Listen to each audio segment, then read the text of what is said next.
चुनाव आते हैं, चुनाव जाते हैं, और चुनाव आना और जाना यही तो गणतंत्र में, एक डेमोक्रेटिक कंट्री का सबसे बड़ा ये नियम है। हमारे देश का नियम है कि यहाँ पर 5 साल चुनाव चलते ही रहते हैं, कोई ना कोई इलेक्शन चलता रहता है। लेकिन इन चुनावों के बीच जब हमारे प्रधानमंत्री इलेक्शन में बात करते हैं या जो भी रैलियाँ चलाते हैं, उनमें उनका सबसे बड़ा जो केंद्र होते हैं, केंद्र बिंदु होते हैं, वो और कोई नहीं, राहुल गांधी होते हैं। वो राहुल गांधी को जितना निगलेक्ट करे, लेकिन कोई भी बीजेपी का नेता बिना राहुल गांधी के बात किए नहीं रह सकता। और ऐसा ही कुछ हुआ आज हमारे प्रधानमंत्री के साथ। 35 फुट की मूर्ति क्या टूट गई, वो सार्वजनिक रूप से सब क्षमा याचना करने लगे। सुनिए उन्होंने क्या कहा महाराष्ट्र के मंच से। छत्रपति शिवाजी महाराज ये सिर्फ नाम नहीं है,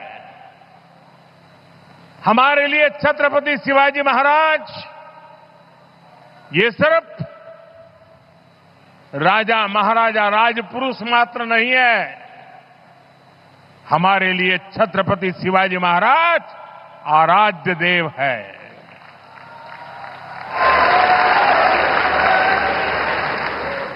और मैं आज सर झुका करके मेरे आराध्य देव छत्रपति शिवाजी महाराज की उनके चरणों में मस्तक रख के माफी मांगता हूं।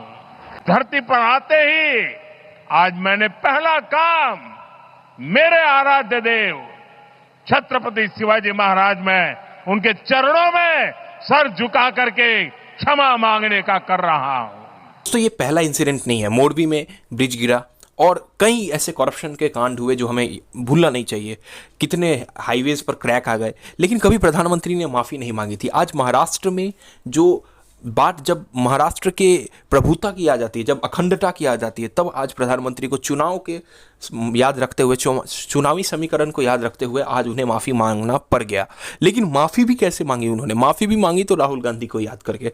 एक तरफ वो माफ़ी मांग रहे हैं और दूसरी तरफ सावरकर एंगल के साथ राजनीति भी कर रहे हैं। दोस्तों, इससे ये पता चलता है कि अब एकनाथ शिंदे और अजीत पवार गुट के साथ जो देवेंद्र फडणवीस ने जो टिकरी बनाई थी, वो टिकरी का अब लाइफ ज़्यादा दिन महाराष्ट्र में है नहीं। क्योंकि अगर चुनाव समीकरण देखे, सर्वे देखे, तो मुझे नहीं लगता है कि बीजेपी इस बार सरकार बनाने में या फिर महायुति किसी भी हद से सरकार बना सकती है। क्योंकि जो महाराष्ट्र कोटा का जो कॉन्सेप्ट है, उसके बाद जिस तरीके से एक बदलापुर रेप केस हुआ और साथ साथ जिस तरीके की एंटी इनकम्बेंसी एकनाथ शिंदे के विरुद्ध में आई है, ये मत भूलिए कि जिस तरीके की सिंपैथी उद्धव ठाकरे के लिए है, जिस तरीके की सिंपैथी शरद पवार के लिए उसके करीब भी नहीं है। और ऊपर से महाराष्ट्र में राहुल गांधी का फेस बार बार पीएम मोदी से ज्यादा फेमस होते जा रहा है। ये बीजेपी के लिए एक बहुत बड़ा चिंता का विषय है। सुनिए किस तरीके से सावरकर मुद्दे पर उन्होंने राहुल गांधी को घेरा। संस्कार अलग है,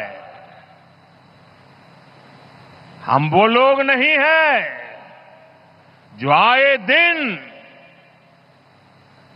भारत मां के महान सपूत, इसी धरती के लाल वीर सावरकर को अनाप शनाप गालियां देते रहते हैं, अपमानित करते रहते हैं, देशभक्तों की भावनाओं को कुचलते हैं। उसके बावजूद भी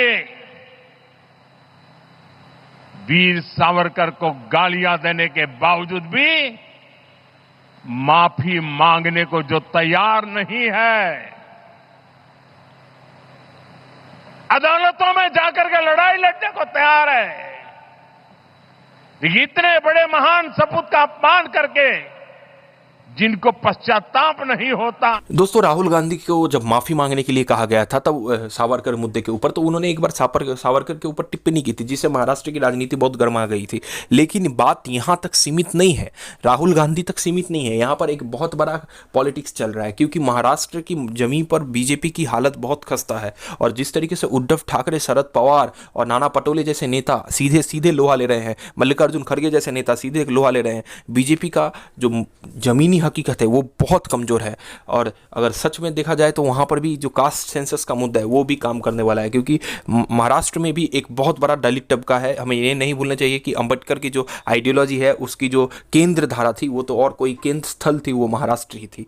तो इस तरीके से राहुल गांधी ने जिस तरीके का ये मुद्दा खेला है, कास्ट सेंसस का जो खेल खेला है, कास्ट कार्ड खेला है, वो बीजेपी के हिंदुत्व पर बहुत ज़्यादा हावी हो रही है। और साथ साथ तो शिवसेना का हिंदुत्व है ही। तो इसी मुद्दे के साथ इस बार महाराष्ट्र का चुनाव बहुत बहुत मुश्किल होने वाला है। आशा करता हूँ मेरा ये रिपोर्ट आपको अच्छा लगा। जय हिंद, जय भारत।